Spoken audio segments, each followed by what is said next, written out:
Hello everyone, I am Pooja Rawat. Welcome to Adda 24/7 school. इस video में हम देखने वाले हैं बच्चों इंडियन इकोनॉमिक डेवलपमेंट में जो हमारा लास्ट चैप्टर है, that is chapter number 10, comparative development experience of India and it's neighbour countries में बच्चों हम पाकिस्तान और चाइना के साथ इंडिया के डेवलपमेंट को कंपेयर करेंगे। सो बच्चों यहाँ पे आपको एक पूरा मैप दिख रहा होगा। यहाँ पे हमारा प्यारा सा भारत इंडिया है और उसी के साथ बच्चों यहाँ पे एक बड़ी सी कंट्री है, दैट इज चाइना। और बच्चों हमारी जो नेबर कंट्रीज है भारत की, जो इंडिया की नेबर कंट्रीज है, उसमें पाकिस्तान भी है। सो बच्चों पाकिस्तान, इंडिया और चाइना का डेवलपमेंट कैसे हुआ जब से हमारी जो कंट्री है बच्चों इंडिपेंडेंस हुई थी, या पाकिस्तान और चाइना जब स्टेब्लिश हुए थे तब से लेकर अब तक टिल नाउ तक कितना डेवलपमेंट हुआ, किस तरह की ग्रोथ हुई है, इनके बीच का हम कंपैरिजन करेंगे बच्चों। अब आप कहोगे कि मैम सिर्फ इसमें पाकिस्तान और चाइना को ही क्यों लिया? क्योंकि बच्चों पाकिस्तान और चाइना ही इंडिया के कंपेयर में क्या है बच्चों, सही से डेवलपिंग कंट्री है या फिर डेवलप्ड कंट्री है। बाकी कंट्रीज छोटी छोटी हैं, इसीलिए बच्चों इन दोनों की इकोनॉमी बड़ी है, इसीलिए हमने इंडिया के साथ पाकिस्तान और चाइना का कंपेयर किया। इस सेशन में हम लोग बच्चों सिर्फ हम पाकिस्तान और चाइना का यहाँ पे डेवलपमेंट देखेंगे। इंडिया का डेवलपमेंट हमने बच्चों जो पहले हमने 9 चैप्टर पढ़े थे उसमें हमने सिर्फ इंडिया का डेवलपमेंट देखा था। इस सेशन में हम इंडिया का डेवलपमेंट नहीं देखेंगे, पर हम लोग क्या करेंगे, कंपेयर जरूर करेंगे डेवलपमेंट को। ये जो वीडियो है बच्चों इसमें हम ज़्यादा डीपली नहीं जाएंगे। ज़्यादा डीपली जाने के लिए बच्चों पहले से ऑलरेडी वीडियो बना रखे हैं, उसकी प्लेलिस्ट तैयार हो रखी है। अगर आपको वीडियोज़ देखने हैं तो प्लेलिस्ट का लिंक आपको वीडियो के डिस्क्रिप्शन में दिया हुआ। ये जो वीडियो है बच्चों ये 1 शॉट वीडियो है, जिसमें हम लोग पूरे जो कॉन्सेप्ट है इस चैप्टर के वो हम इसी वीडियो में देखने वाले। सो बच्चों स्टार्ट करेंगे। सबसे पहले अगर हम देखें सो इस चैप्टर में हम लोग क्या क्या पढ़ने वाले हैं। अगर हम बात करें मैम इस चैप्टर में सबसे पहले हम इंट्रोडक्शन देखेंगे कि कैसे डेवलपमेंट हुआ, क्या क्या चीज़ें हुई थी तीनों नेशंस में, ये देखेंगे। नेक्स्ट हम देखेंगे बच्चों इंडिविजुअल देखेंगे, चाइना का डेवलपमेंट देखेंगे, देन पाकिस्तान का डेवलपमेंट देखेंगे। आप कहोगे इंडिया के डेवलपमेंट क्यों नहीं मैम? क्योंकि इंडिया का डेवलपमेंट ऑलरेडी बच्चों हम जो 9 चैप्टर पढ़ रहे हैं, फर्स्ट से लेकर 9 चैप्टर जो हमने पढ़े हैं उसमें पूरा इंडिया का ही डेवलपमेंट है। नेक्स्ट हम देखेंगे बच्चों डेमोग्राफिक इंडिकेटर्स देखेंगे, ग्रॉस डेवलपमेंट प्रोडक्ट देखेंगे अलग अलग सेक्टर्स का, और इसमें देखेंगे कंपेयर करके तीनों नेशंस को। थर्ड लास्ट है बच्चों हम ह्यूमन डेवलपमेंट का जो इंडिकेटर्स है उसमें तीनों नेशन को कंपेयर करेंगे। और जो लास्ट है बच्चों यहाँ पे जो डेवलपमेंट स्ट्रेटजीज है तीनों नेशंस की, इनको हम कंपेयर करेंगे। स्टार्ट करते हैं। सबसे पहले अगर हम इंट्रोडक्शन की बात करें मैम हमारा जो डेवलपमेंट पाथ था तीनों नेशंस का वो एक साथ शुरू हुआ था। जहां हमारा इंडिया बच्चों 1947 में और पाकिस्तान भी 1947 में इंडिपेंडेंट हुआ था, वही जो चाइना था वो 1949 में इस्टेब्लिश हुआ था। तीनों ने एक साथ अपनी जर्नी स्टार्ट की थी। फिर भी अगर हम अभी की बात करें तो पाकिस्तान और इंडिया से चाइना बहुत ऊपर है। देखते हैं कि ऐसी कौन सी स्ट्रेटजी चाइना ने यहाँ पे अडॉप्ट की थी जिससे कि चाइना की ग्रोथ आज इतनी ज़्यादा है। अगर हम बात करें India, China and Pakistan have many similarities in their development strategy. अगर हम तीनों की स्ट्रेटजी को कंपेयर करें ना तो तीनों की स्ट्रेटजीज हमें सिमिलर दिखेगी, कुछ ज़्यादा चेंजेस नहीं है। फिर भी आज चाइना क्या है, हमसे काफ़ी ज़्यादा आगे है। अगर हम बात करें इंडिपेंडेंस की बात करते हैं, इंडिया और चाइना क्या हुआ था बच्चों, बिकम अ नेशन कब बने थे 1947 को। 1947 को ही दोनों कंट्रीज क्या हुई थी, इंडिपेंडेंट हुई थी। वहीं जो अगर हम पब्लिक रिपब्लिक ऑफ चाइना की बात करें बच्चों ये जो स्टैब्लिश हुआ था 1949 में, कोई ज़्यादा डिफरेंस नहीं है, 2 ईयर का डिफरेंस हमें देखने को मिलता है। अब जब हमने क्या करा, डेवलपमेंट के लिए 5 ईयर प्लान्स अडॉप्ट किए थे, वैसे ही बच्चों चाइना और पाकिस्तान ने सिमिलर टाइम ड्यूरेशन में ही 5 ईयर प्लान अडॉप्ट किए। अगर हम हमारे 5 ईयर प्लान्स की बात करें जो हमने 5 ईयर प्लान्स अडॉप्ट किए तो हमारा जो फर्स्ट 5 ईयर प्लान था बच्चों वो जब अनाउंस हुआ था 1951 और 1956 को। वहीं अगर हम पाकिस्तान का 5 ईयर प्लान की बात करें जिसको कि अभी हम मीडियम टर्म डेवलपमेंट प्लान कहते हैं, वो स्टार्ट हुआ था 1956 में। 4-5 ईयर का गैप है बच्चों। वहीं चाइना ने अपने जो 5 ईयर प्लान है वो इंट्रोड्यूस किए थे 1953 में, ज़्यादा गैप नहीं। इंडिया के साथ साथ ही इन जो दूसरे नेशन थे जो पाकिस्तान और चाइना थे, इन्होंने भी 5 ईयर प्लान अपना फर्स्ट 5 ईयर प्लान अनाउंस किया था। इसके साथ ही इंडिया ने तो अभी अपने जो 5 ईयर प्लान है वो बंद कर दिए हैं। हमारे जो प्लानिंग कमीशन है उसकी जगह नीति आयोग आ गया है। पर अगर हम चाइना और पाकिस्तान की बात करें टिल नाउ वहाँ पे अभी भी 5 ईयर प्लान चल रहे हैं। ठीक है बच्चों, आगे बढ़ते हैं। अगर हम इंडिया और पाकिस्तान का रिव्यू देखें, अगर हम इंडिया और पाकिस्तान का डेवलपमेंट देखें दोनों की ही दोनों की ही जो पॉलिसी है ना बहुत ज़्यादा तक सिमिलर हमें देखने को मिलती है। India and Pakistan adopt similar strategies creating a large public sector and rising public expenditure on social development. Social development के लिए दोनों ही नेशंस ने क्या किया, पहला तो दोनों ने इक्वली क्या करी, सेम ही स्ट्रेटजी अडॉप्ट की। दोनों ने ही पब्लिक सेक्टर को लार्ज किया, बड़ा पब्लिक सेक्टर यानी गवर्नमेंट सेक्टर जिनका बड़ा है। सेकेंड है बच्चों जो यहाँ पे सोशल वेलफेयर या फिर सोशल डेवलपमेंट के लिए क्या जो पब्लिक एक्सपेंडिचर है वो कंटिन्यूसली इंक्रीज करते गए। नेक्स्ट हम देखेंगे बच्चों, ये हमें कुछ स्ट्रेटजीज देखने को मिलती है जो सिमिलर है। अगर हम टिल 90s तक की बात करें सो तीनों ही नेशन की अगर हम ग्रोथ देखें ना बच्चों, तीनों ही नेशन की ग्रोथ हमें एक इक्वल देखने को मिलती है। यानी इंडिया, पाकिस्तान और चाइना 90s तक क्या थी, 1980s तक सिमिलर ग्रोथ पे थी। 3 countries had similar growth rate and per capita income। तीनों ही कंट्रीज की जो ग्रोथ थी बच्चों वो सिमिलर थी एंड तीनों ही कंट्री की जो पर कैपिटा इनकम थी वो भी क्या थी, इक्वल थी, सिमिलर थी। फिर ऐसा 1980s के बाद ऐसा क्या हुआ कि आज चाइना हमसे बहुत आगे है, बहुत एडवांस टेक्नोलॉजी है बच्चों। अगर हम आज कोई भी इक्विपमेंट या किसी भी चीज़ की बात करते हैं तो हमें चाइनीज़ प्रोडक्ट देखने को मिलता है। इंडियन मार्केट में चाइनीज़ प्रोडक्ट की भरमार है, इवन दूसरी कंट्रीज में भी चाइनीज़ प्रोडक्ट की, गुड्स की भरमार है। सो ऐसा क्यों देखने को मिलता है वो हम देखेंगे बच्चों हम चाइना के डेवलपमेंट के साथ। सो स्टार्ट करेंगे बच्चों चाइना के डेवलपमेंट में। ये बच्चों चाइना का मैप दिया हुआ है। चाइना जो कंट्री है उसमें इतने सारे जो स्टेट, जैसे इंडिया में स्टेट है वैसे चाइना में भी स्टेट है, तो हम अब इसके डेवलपमेंट की बात करते हैं। सो अगर हम बात करें जैसे हमारे यहाँ पे बच्चों मिक्स्ड इकोनॉमी को फॉलो किया जाता है। अगर हम पाकिस्तान की भी बात करें तो पाकिस्तान की भी जो इकोनॉमी है वो मिक्स्ड है, यानी कैपिटलिज्म प्लस सोशलिज्म दोनों को सिमिलर करके हमने क्या बनाया, मिक्स इकोनॉमी। वहीं अगर हम चाइना की बात करें तो चाइना में हमें कैपिटलिज्म इकोनॉमी देखने को मिलती है। कैपिटलिज्म इकोनॉमी क्या है, सारे जो बड़े बड़े इंडस्ट्रीज हैं या सारे जो एंटरप्राइजेस हैं या जहाँ पे भी प्रोडक्शन डिस्ट्रीब्यूशन होना है सब डिसीजन कौन लेता है बच्चों, यहाँ पे गवर्नमेंट लेती है। सो अगर हम चाइना के डेवलपमेंट में देखें तो सबसे पहले हमें देखने को मिलता है capitalist economy. After the establishment, Public Republic of China under one party rule, all critical sector of economy कौन से हैं बच्चों, जो कि ज़्यादा रेवेन्यू वाले होते हैं, जैसे एंटरप्राइजेस हो गए, land owned and operated by individual, और जो लैंड है जिसको एग्रीकल्चर के लिए या कोई इंडिविजुअल ऑपरेट करके रखता है वो सब किसके अंडर में है बच्चों, गवर्नमेंट के अंडर है। सारा कंट्रोल किसके अंडर में है बच्चों, गवर्नमेंट के अंडर में। नेक्स्ट हम देखेंगे बच्चों, अब सबसे ज़्यादा जो हमें देखने को मिलता है सबसे बड़ा वो देखने को मिलता है बच्चों ग्रेट लीप फॉरवर्ड, GLF। अगर हम देखें कि चाइना में जो इंडस्ट्रियलाइजेशन है वो इतना ग्रो क्यों हुआ, या फिर हम कहें कि एकदम से इंडस्ट्रियलाइजेशन को ग्रोथ करने के लिए ये जो कैंपेन था ग्रेट लीप फॉरवर्ड, ये बच्चों इंट्रोड्यूस किया था, जिसमें लोगों को इनकरेज किया गया कि आप अपने घरों के बैकयार्ड में, अपने घर के पीछे क्या लगाओ, इंडस्ट्री लगाओ, भले छोटी सी लगाओ पर लगाओ। ठीक है, तो बच्चों यहाँ पे great leap forward GLF campaign initiated in 1958 में क्या हुआ था बच्चों, यहाँ पे ग्रेट लीप फॉरवर्ड जो है कैंपेन स्टार्ट हुआ था, जिसका एम था जो इंडस्ट्रीज है कंट्री में, जो इंडस्ट्रीज है उसका मैसिव स्केल पे क्या हो, वो इंक्रीज हो, यानी इंडस्ट्रियलाइजेशन होना शुरू हो गया था। यहाँ पे लोगों को इंकरेज किया गया कि जो इंडस्ट्रीज है अपने घर के पीछे क्या करो, छोटी से छोटी या बड़ी से बड़ी इंडस्ट्रीज आप लगाना शुरू कर दो। तो people are encourage to set up industry in the backyard. ये तो बच्चों कहाँ हुआ था, ये हुआ था अर्बन एरिया में। रूरल एरिया में जहाँ पे एग्रीकल्चर ज़्यादा है वहाँ पे क्या किया, वहाँ पे कम्यून सिस्टम लेके आए। कम्यून सिस्टम क्या है, कम्यून सिस्टम होता है बच्चों जैसे हम एग्रीकल्चर करते हैं, ठीक है, हम खेती बाड़ी करते हैं तो हमारे जो प्लॉट्स होते हैं वो छोटे छोटे होते हैं।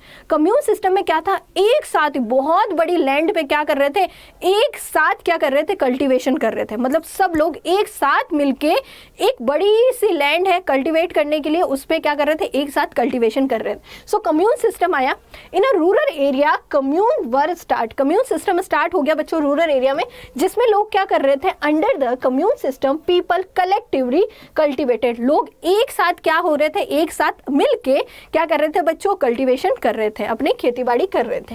नेक्स्ट हम देखेंगे, अगर हम 1958 की बात करें सो हमें 226,000 बच्चों कम्यून देखने को मिलते हैं जो ऑलमोस्ट सारी जो फार्म पॉपुलेशन है उसको कवर कर रहे थे। यानी हमें 26 कम्यून्स देखने को मिल रहे थे, ये पर्सन है, ठीक है, कम्युनलिज्म सिस्टम है और कम्यून कौन थे बच्चों, पर्सन थे। यानी ये सब क्या थे, कलेक्टिवली क्या कर रहे थे, एग्रीकल्चर कर रहे थे। नेक्स्ट हम देखेंगे बच्चों, ये जो कैंपेन था वो लार्ज स्केल पे इंडस्ट्रियलाइजेशन के लिए प्लस यहाँ पे जो एग्रीकल्चर प्रोडक्ट था उसको इंक्रीज करने के लिए किया गया, यानी एग्रीकल्चर सेक्टर को यहाँ पे अच्छा करने के लिए किया गया।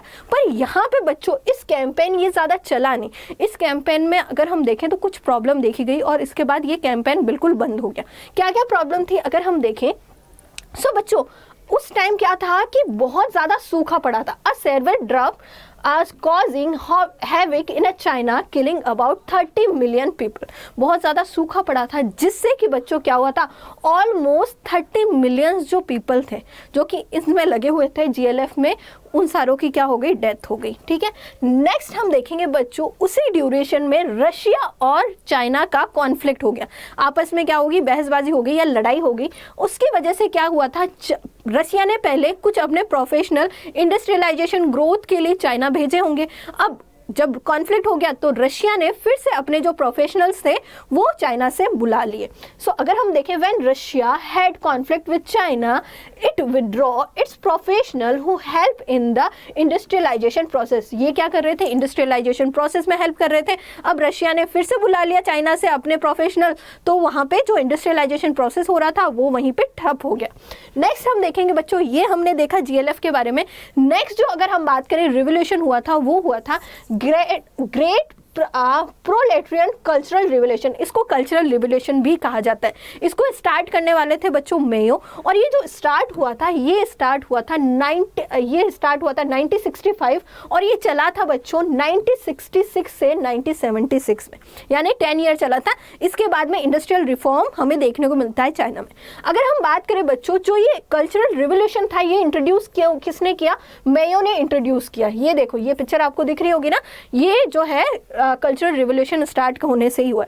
इस ड्यूरेशन में क्या हुआ था, GLF कैंपेन तो वैसे भी क्या हुआ था, फेल हो गया था। उसके बाद में बच्चों कल्चरल रिवोल्यूशन आया था जिसमें कि मेयो ने क्या किया था, जो स्टूडेंट्स थे या प्रोफेशनल्स थे उनको कंट्री के डिफरेंट साइट्स में, मतलब कंट्री के डिफरेंट हिस्सों में भेजा गया, वहाँ से इंफॉर्मेशन लाने के लिए, वहाँ स्टडी करने के लिए भेजा और उसके बाद में डेवलपमेंट प्रोसेस स्टार्ट हुआ। सो अगर हम बात करें, students are and professional were sent to work and learn from the countryside। अपनी कंट्री के डिफरेंट साइट्स पे भेजा, वहाँ पे लर्निंग के लिए, यहाँ पे वर्क करने के लिए भेजा, और जो लोग थे जिनको डेवलपमेंट में या फिर काम करने में प्रॉब्लम हो रही थी उनको हेल्प करने के लिए यहाँ पे ये जो है कल्चरल रिवोल्यूशन स्टार्ट हुआ। ये भी बच्चों ज़्यादा टाइम तक नहीं चला, ये भी फेल हो गया। इसके बाद में स्टार्ट हुआ बच्चों इंडस्ट्रियल रिफॉर्म, ठीक है। जैसे इंडिया में बहुत सारे रिफॉर्म हमें देखने को मिलते हैं, वैसे चाइना में भी बच्चों हमें बहुत सारे रिफॉर्म देखने को मिलते हैं। ओके, इंडस्ट्रियल रिफॉर्म की जो स्टार्टिंग हुई थी बच्चों, ये हुई थी 1978 में, ठीक है। 1976 तक तो कल्चरल रिफॉर्म चला था, उसके बाद 1978 में हमें देखने को मिलता है इंडस्ट्रियल रिफॉर्म। जो इंडस्ट्रियल रिफॉर्म बच्चों फास्ट ग्रोथ के लिए यहाँ पे इंट्रोड्यूस किया था 1978 में। एक चीज़ याद रखना, इंडिया में जो इंडस्ट्रियल रिफॉर्म स्टार्ट हुआ था वो 1991 में स्टार्ट हुआ था, ठीक है। जो हमारा इकोनॉमिक रिफॉर्म था वही है, ठीक है बच्चों। सो इंडस्ट्रियल रिफॉर्म हुआ। अब बच्चों ये जो इंडस्ट्रियल रिफॉर्म हुआ था ना, ये फेज में स्टार्ट हुआ, यहाँ पे हमें डिफरेंट फेजेस में स्टार्ट हुआ, यानी इन्होंने टुकड़ों में इस रिफॉर्म को स्टार्ट किया। पहला जो रिफॉर्म था वो एग्रीकल्चर या फॉरेन सेक्टर को डेवलप करने के लिए स्टार्ट हुआ, और जो बाद का रिफॉर्म था वो इंडस्ट्रियलाइजेशन को ग्रोथ करने के लिए स्टार्ट हुआ। सो अगर हम बात करें, so in the initial phase reform were initiated in agriculture, foreign trade और इन्वेस्टमेंट। जो फर्स्ट जो फेज था बच्चों इंडस्ट्रियल रिफॉर्म का, वो इन सब में लागू हुआ था, एग्रीकल्चर में, फॉरेन ट्रेड में और इन्वेस्टमेंट सेक्टर में स्टार्ट हुआ था। अब बच्चों एग्रीकल्चर की अगर हम बात करें, सो एग्रीकल्चर में क्या स्टार्ट हुआ था, एग्रीकल्चर में अगर हम देखें तो GLF में क्या हुआ था, कम्यून सिस्टम हुआ था। कम्यून सिस्टम में क्या होता, एक बड़ी सी लैंड थी, उसमें सब लोग एक साथ क्या कर रहे थे, एग्रीकल्चर कर रहे थे, कल्टीवेशन कर रहे थे।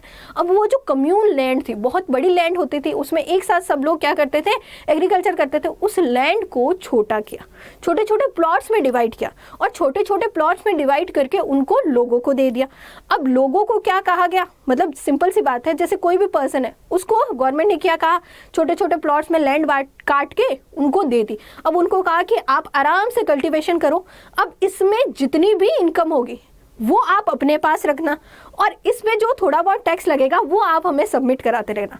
पर वो जो लैंड थी वो अभी भी गवर्नमेंट की है, यानी वो जो इंडिविजुअल है जिसको लैंड दी है एग्रीकल्चर के लिए, उसका वो मालिक नहीं है। मालिक कौन है, अभी भी गवर्नमेंट है। सो अगर हम बात करें, communal land were divided into small plots which were allocated from use not ownership to individual household। ये जो बच्चों कम्यूनल लैंड्स थी वो क्या की, छोटे छोटे प्लॉट्स में डिवाइड करी थी और इसको यहाँ पे अलॉट कर दिया था, किसको, जो इंडिविजुअल हाउस होल्ड थे उनको अलॉट किया था। पर यहाँ पे देखना, यहाँ जो ऑनरशिप थी वो किसके पास थी, अभी भी गवर्नमेंट के पास। इवन अभी के टाइम में भी ऑनरशिप किसके पास है, गवर्नमेंट के पास है। नेक्स्ट हम देखेंगे बच्चों, they were allowed to keep all income from the land after paying stimulated taxes। Tax पे करने के बाद में जो भी इनकम थी वो इंडिविजुअल पर्सन रख सकता था। इससे क्या हुआ, इससे एक तो लोगों की जो प्रॉस्पेरिटी थी बच्चों वो बढ़ी, लोगों का अपनी गवर्नमेंट की तरफ जो ट्रस्ट था वो भी इंक्रीज हुआ। नेक्स्ट हम देखेंगे बच्चों, अगर हम इंडस्ट्रियल रिफॉर्म में जो सेकंड फेज था जो कि इंडस्ट्रियल सेक्टर में हुआ, इंडस्ट्रियल सेक्टर की ग्रोथ में हुआ, वो कैसा हुआ अगर हम देखें सो हमें देखने को मिलता है जो प्राइवेट सेक्टर्स थे बच्चों उनको गुड्स का प्रोडक्शन करने के लिए कहा।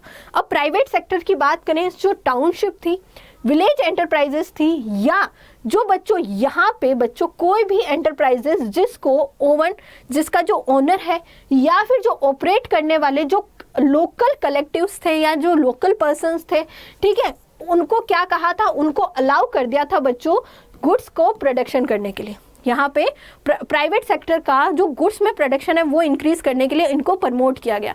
नेक्स्ट अब बच्चों यहाँ पे जो प्राइवेट सेक्टर है जिनको गुड्स के लिए अलाउ कर दिया था प्रोडक्शन के लिए, यहाँ पे उनका कंपटीशन जो था वो गवर्नमेंट के जो एंटरप्राइजेस थे उनके साथ कराया गया। So at this stage enterprise owned by the government, जो गवर्नमेंट के एंटरप्राइजेस थे वो भी क्या कर रहे थे, गुड्स का प्रोडक्शन कर रहे थे, और पब्लिक और प्राइवेट सेक्टर दोनों एक दूसरे में क्या कर रहे थे, कंपटीशन कर रहे थे। अब इसको करने से क्या मतलब था, इसको करने से ये मतलब था कि अगर देखो, अगर कोई भी पर्सन है, अगर वो पब्लिक एंटरप्राइजेस है उसका गुड्स खरीदता है, तो जो प्राइवेट एंटरप्राइजेस है वो अपने गुड्स की क्वालिटी अच्छा करेगा।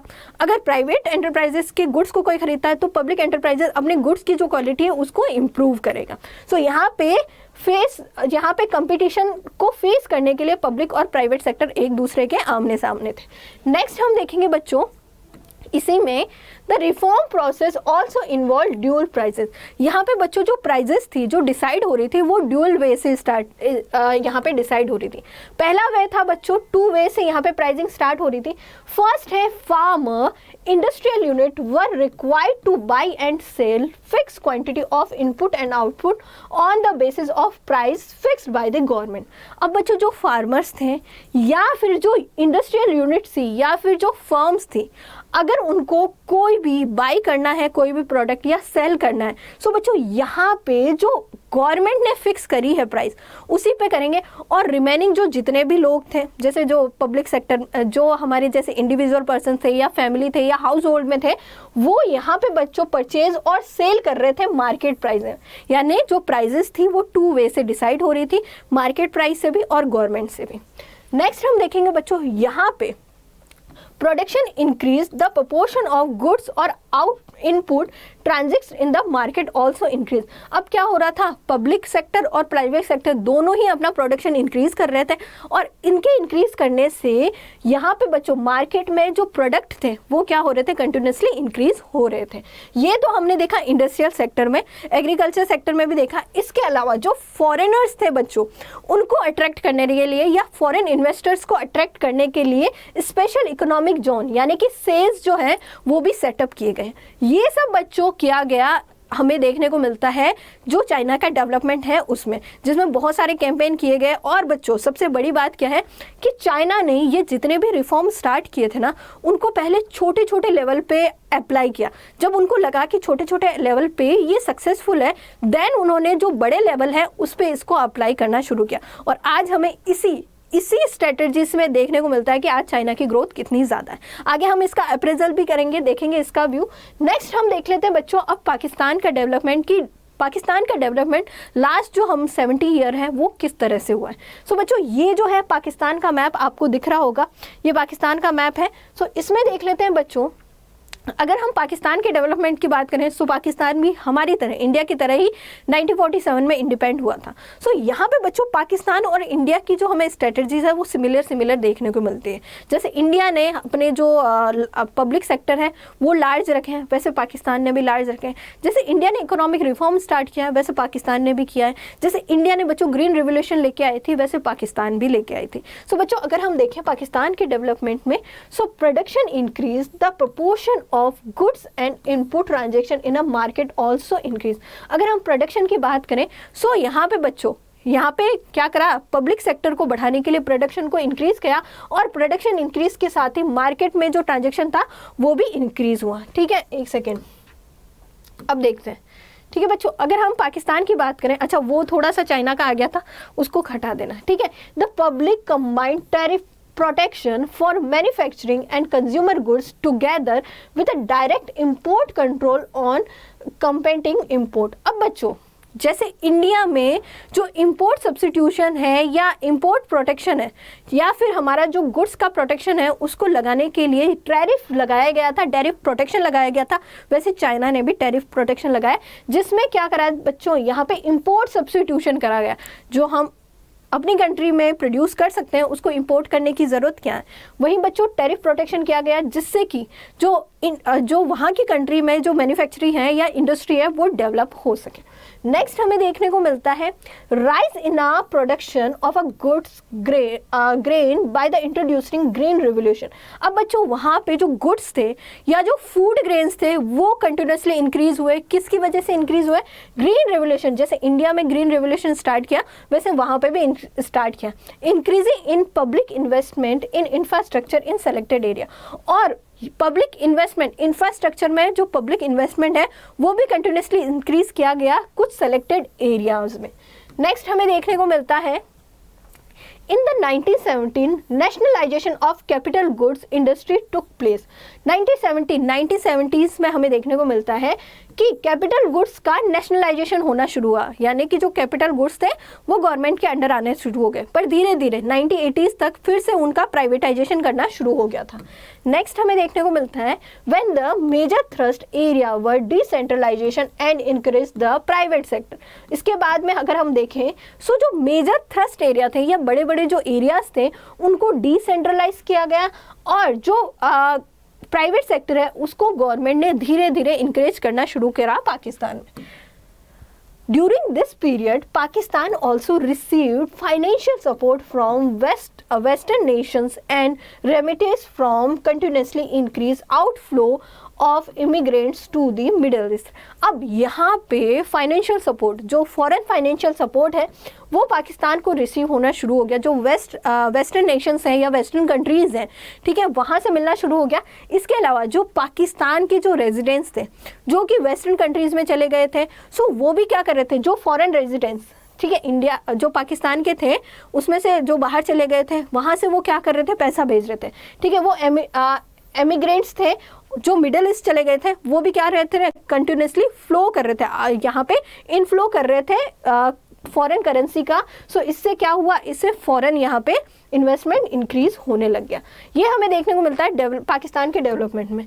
नेक्स्ट हम देखेंगे बच्चों, government also offer incentive for the private sector. Private sector को इंकरेज करने के लिए उनको इंसेंटिव्स देने स्टार्ट कर दिए थे पाकिस्तान गवर्नमेंट में। नेक्स्ट हम देखेंगे all this create a conductive climate for a new investment, और इससे बच्चों जो न्यू इन्वेस्टमेंट था उनका एक न्यू क्लाइमेट देखने को मिलता है। Okay, in 1980s reform were initiated in the country, और 1988 में जो रिफॉर्म था वो देखने को मिलता है, और उसके बाद में थोड़ी थोड़ी रैपिड ग्रोथ हमें देखने को मिलती है। ओके, अगर हम बात करें बच्चों डेमोग्राफिक इंडिकेटर्स की, इससे पहले हमने क्या करा, हमने डेवलपमेंट ऑफ पाकिस्तान देखना, हमने डेवलपमेंट ऑफ चाइना भी देख लिया। अब अगर हमने उन दोनों नेशंस के डेवलपमेंट पाथ का व्यूज़ ले लिया। अब बात करते हैं बच्चों की डेमोग्राफिक इंडिकेटर्स जो है, जो किसी भी कंट्री की जो डेमोग्राफिक कंडीशंस है वो दिखाते हैं। तो देख लेते हैं कि कौन कौन से डेमोग्राफिक इंडिकेटर्स हैं। फर्स्ट है पॉपुलेशन, सेकंड है annual growth of population, third है डेंसिटी, फोर्थ है सेक्स रेशो, फिफ्थ है फर्टिलिटी रेट एंड सिक्स है अर्बनाइजेशन ओके। अगर हम तीनों ही नेशंस की डेमोग्राफिक इंडिकेटर्स की बात करें, अगर हम देखें सो हमें चाइना, इंडिया और पाकिस्तान से बहुत अच्छा देखने को मिलता है। उसका जो डेमोग्राफिक इंडिकेटर्स है वो काफ़ी अच्छा है इंडिया और पाकिस्तान के कंपैरिजन में। अगर हम तीनों कंट्री का कंपैरिजन करें, इंडिया, चाइना और पाकिस्तान का, सो अगर हम पॉपुलेशन की बात करें तो हमें पता है पॉपुलेशन में सबसे ज़्यादा कौन है, चाइना ज़्यादा है। तो अगर हम इंडिया और पाकिस्तान से अगर कंपेयर करें चाइना का, सो हमें चाइना की जो पॉपुलेशन है वो ज़्यादा देखने को मिलती है। वहीं इंडिया की पॉपुलेशन भी ज़्यादा कम नहीं है चाइना से, ठीक है। सेकेंड नंबर पर हमारा इंडिया आ गया और पाकिस्तान की जो पॉपुलेशन है वो बहुत कम है, दैट इज़ 212 मिलियन। ये जो इंडिकेटर्स हैं वो 2017 और 18 के हैं। अगर आपके एग्ज़ाम होने तक या फिर अगर आप नए सेशन में हो तो यहाँ पे बच्चों अगर इंडिकेटर्स चेंज होते हैं तो आप उसके अकॉर्डिंग ले सकते हो। ये जो इंडिकेटर्स हैं हमने लिए हैं 2017 और 18 का डेटा। अगर एनुअल ग्रोथ ऑफ पॉपुलेशन की बात करें, सो एनुअल ग्रोथ ऑफ पॉपुलेशन हमें देखने को मिलती है पाकिस्तान में। पाकिस्तान की जो एनुअल ग्रोथ ऑफ पॉपुलेशन है वो क्या है, बहुत जल्दी जल्दी ग्रो कर रही है। वहीं सबसे कम हमें देखने को मिलती है चाइना में। अब चाइना में क्यों देखने को मिलती है, क्योंकि चाइना में अगर हम बात करें तो वन चाइल्ड पॉलिसी है, यानी जो कपल्स हैं वो क्या कर सकते हैं, एक ही चाइल्ड को बर्थ दे सकते हैं। इसीलिए वहाँ पे बच्चों हमें एनुअल ग्रोथ पॉपुलेशन कम देखने को मिलती है। वहीं इंडिया की जो एनुअल ग्रोथ पॉपुलेशन है वो मॉडरेट है 1.03। वहीं डेंसिटी की बात करें सो चाइना क्या है, चाइना का जो एरिया है, जो जोग्राफिकल एरिया बहुत बड़ा है। भले ही वहाँ की पॉपुलेशन ज़्यादा हो पर वहाँ का जो एरिया है वो बहुत बड़ा है और इसी रीज़न की वजह से हमें जो चाइना का जो डेंसिटी है वो सबसे कम देखने को मिलता है, दैट इज़ 148। वहीं हम इंडिया की डेंसिटी की बात करें, सो इंडिया में सबसे ज़्यादा डेंसिटी वाला एरिया, यानी इंडिया में लोग बहुत पास पास में रहते हैं। इंडिया की पॉपुलेशन भी कोई ज़्यादा कम पॉपुलेशन नहीं है, बहुत ज़्यादा पॉपुलेशन है। सो इंडिया की डेंसिटी क्या है, सबसे ज़्यादा है। वहीं अगर हम पाकिस्तान की डेंसिटी की बात करें, पॉपुलेशन डेंसिटी की, सो यहाँ पे 275 हमें देखने को मिलती है, जो कि मॉडरेट है। सेक्स रेशो की बात करें तो तीनों ही नेशंस में सेक्स रेशो अच्छा नहीं है, तीनों ही नेशन को हमें देखने का मिला है। तो इंडिया का जो सेक्स रेशो है वो सबसे खराब है, दैट इज 9:4। उसके बाद में अगर हम चाइना की बात करें दैट इज 9:49 और अगर हम पाकिस्तान की बात करें दैट इज 9:43। अब बच्चों सवाल आता है कि सेक्स रेशो क्यों चाइना में और पाकिस्तान में अच्छा नहीं है, या वहाँ पे ऐसा क्या है। सो बच्चों अगर हम बात करें जो सिटीज़ में या जो बड़े नेशंस हैं या ये तीनों नेशंस हैं वो एक चाइल्ड के रूप में एक सन को प्रेफर करते हैं, एक बॉय को प्रेफर करते हैं, ना कि एक गर्ल्स को। इसीलिए जो सेक्स रेशो है वो यहाँ पे कम देखने को मिलता है। नेक्स्ट है बच्चों फर्टिलिटी रेट की बात करें, सो फर्टिलिटी रेट हमें सबसे ज़्यादा देखने को मिलती है पाकिस्तान में, दैट इज़ 3.6। वहीं अगर हम यहाँ पे सबसे कम देखें सो वन चाइल्ड नॉर्म होने की वजह से हमें चाइना में सबसे कम फर्टिलिटी देखने को मिलती है और इंडिया का जो फर्टिलिटी है दैट इज़ मॉडरेट। नेक्स्ट है अर्बनाइजेशन की बात करें, सो अगर हम चाइना, पाकिस्तान और इंडिया का कंपेयर करें सो सबसे कम अर्बनाइजेशन कहाँ है, इंडिया में। और चाइना और पाकिस्तान दोनों में ही अर्बनाइजेशन क्या है, सबसे ज़्यादा है। पर सबसे ज़्यादा हमें देखने को मिलता है कहाँ पे, हमें चाइना में देखने को मिलता है अर्बनाइजेशन। सो ये डेमोग्राफिक इंडिकेटर्स हमें दिए हुए हैं और इन इंडिकेटर से हमें पता चला है कि चाइना इंडिया और पाकिस्तान से बहुत अच्छा है, मतलब बहुत एडवांस है और उसका जो जोग्राफिकल इंडिकेटर्स है वो बहुत सही है इंडिया और पाकिस्तान के कंपेयर में। पर अर्बनाइजेशन में देखें तो अभी भी हम अर्बनाइजेशन में पीछे हैं, क्योंकि हमारी ज़्यादातर पॉपुलेशन है वो कहाँ रहती है, वो गाँवों में रहती है, रूरल एरियाज़ में रहती है। सो ये जो डेमोग्राफिक इंडिकेटर्स हैं ये हमें देखने को मिलते हैं, तीनों का हमने कंपेरिजन करा है, तीनों नेशंस का। आगे हम देखते हैं ग्रॉस डोमेस्टिक प्रोडक्ट के बारे में। सो अगर हम चाइना की बात करें, China has the second largest GDP PPP of 22.5 trillion in the world, whereas India's GDP is $9.03 trillion and Pakistan's GDP is 0.94 trillion, roughly about 11% of India's GDP। अगर हम तीनों ही GDPs की बात करें, तीनों ही कंट्रीज़ की GDP की बात करें, सो जो चाइना है बच्चों, चाइना की सबसे सेकेंड लार्जेस्ट जीडीपी में काउंट होता है, तो उसकी जो जीडीपी है बच्चों वर्ल्ड में कितनी है, 22.5 ट्रिलियन की जीडीपी हमें देखने को मिलती है। वहीं इंडिया की जो जीडीपी है बच्चों वो है 9.03। दोनों में कितना डिफरेंस है, ये 22.5 है, ये 9.3 है। वहीं अगर हम पाकिस्तान की देखें तो इसकी है 0.53 ट्रिलियन की हमें जीडीपी देखने को मिलती है। नेक्स्ट हम देखेंगे India's GDP is about 41% of China's GDP. India की जो जीडीपी है बच्चों चाइना की जीडीपी का 41% है, और अगर हम पाकिस्तान की जीडीपी की बात करें तो ये इंडिया की जीडीपी से 11% है, हमारी 11% है। नेक्स्ट हमें देखने को मिलता है annual growth of gross domestic product की। अगर हम बात करें कि कितना एनुअल ग्रोथ हुआ है जीडीपी में लास्ट 1980 से 2017 में, ये देखेंगे बच्चों, इसका डेटा देख लेते हैं। सो अगर हम बात करें, तीनों कंट्रीज है हमारे पास, इंडिया है, चाइना है, पाकिस्तान है। अब बच्चों 1980s और 90 का डेटा दिया हुआ है और 2015 और 17 का डेटा दिया हुआ है। अगर हम इंडिया की बात करें, इंडिया, चाइना और पाकिस्तान की बात करें 1980s और 1990 में, सो हम देखेंगे कि इंडिया का जो जीडीपी था वो 5.7 था, वहीं पाकिस्तान का जो जीडीपी था वो 6.3 था। यानी यहाँ पे सबसे कम जीडीपी किसका था, इंडिया का था। सबसे नीचे पाकिस्तान की जीडीपी हमसे काफ़ी अच्छी थी, फार बेटर थी। वहीं चाइना की जो जीडीपी थी बच्चों, जो बड़े बड़े नेशंस थे, जो डेवलप कंट्रीज थी, उनकी भी जीडीपी 2 डिजिट की नहीं थी। वहीं हमें चाइना की जीडीपी जो थी वो 2 डिजिट की देखने को मिलती है, दैट इज 10.3। अगर हम 2015 की बात करें सो इस ड्यूरेशन में चाइना और पाकिस्तान की जीडीपी क्या हुई है, डिक्रीज हुई है, 6.8 और 5.3। वहीं जो हमारी इंडिया की जीडीपी है वो कंटिन्यूसली क्या हो रही है, थोड़ा थोड़ा मॉडरेट करके ही इंक्रीज हो रही है, पर इंक्रीज हमें देखने को मिलती है। तो 2015 और 17 का जो डेटा है उसमें हमारी इंडिया की जीडीपी है दैट इज 7.3। अगर हम चाइना की जीडीपी की बात करें दैट इज 6.8 और पाकिस्तान की जीडीपी की बात करें जो कि सबसे नीचे है दैट इज 5.3। ये जो डेटा है बच्चों हमारे पास की indicator for Asian and Pacific 2016 का है और एशियन डेवलपमेंट बैंक से हमने ये लिया है। नेक्स्ट हम देखेंगे बच्चों, इसी में इसका एनालिसिस कर लेते हैं। इन 1980s Pakistan was ahead of India. अगर हम 1980s की जीडीपी की बात करें तो पाकिस्तान क्या था, इंडिया से ऊपर था, ये हमने देखा था। China was having double digit growth and India was at a bottom, और इंडिया क्या था, सबसे नीचे था। चाइना और पाकिस्तान से कंपेयर करें तो इंडिया की जो जीडीपी थी वो नीचे थी, वहीं सबसे ज़्यादा किसकी थी, हमें पाकिस्तान की देखने को मिलती, नहीं हमें चाइना की देखने को मिलती है। इन 2015 और 17 there has been a decline in Pakistan and China growth rate. अगर हम देखें 2015 और 17 का जो कि हमने अभी डेटा देखा, उसमें हमें चाइना और पाकिस्तान की जो ग्रोथ थी वो डिक्लाइन दिखी थी, वही इंडिया की जो ग्रोथ है वो मॉडरेट इंक्रीज होती हुई दिखी है, जो कि हमने देखा भी था। नेक्स्ट हम देखेंगे, अब हम देखेंगे बच्चों सेक्टरल शेयर्स ऑफ एम्प्लॉयमेंट और जीवीए यानी ग्रॉस वैल्यू एडेड देखेंगे। सो कैसे जो हमारा एम्प्लॉयमेंट है, इंडिया का एम्प्लॉयमेंट वर्सेस हमें पाकिस्तान का एम्प्लॉयमेंट वर्सेस चाइना का एम्प्लॉयमेंट किस सेक्टर में सबसे ज़्यादा है या उसकी ग्रोथ कैसी है वो देखते हैं। सो अगर हम बात करें so sectoral shares of employment and GVA in 2018 और 19 का डेटा है।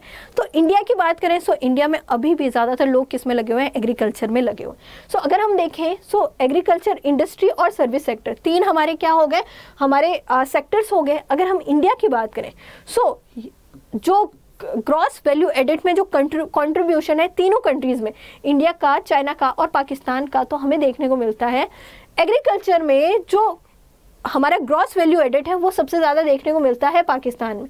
यानी पाकिस्तान सबसे ज़्यादा कंट्रीब्यूट कर रहा है किसके थ्रू, यहाँ पे एग्रीकल्चर में सबसे ज़्यादा कंट्रीब्यूट कर रहा है पाकिस्तान, दैट इज़ 24%। वहीं हमें इंडस्ट्रीज़ की बात करें सो इंडस्ट्रीज़ में हमें सबसे ज़्यादा ग्रोथ देखने को मिलती है चाइना की, ठीक है, और इंडिया की 30 है, मॉडरेट है, और पाकिस्तान की सबसे कम है इंडस्ट्रीज़ में।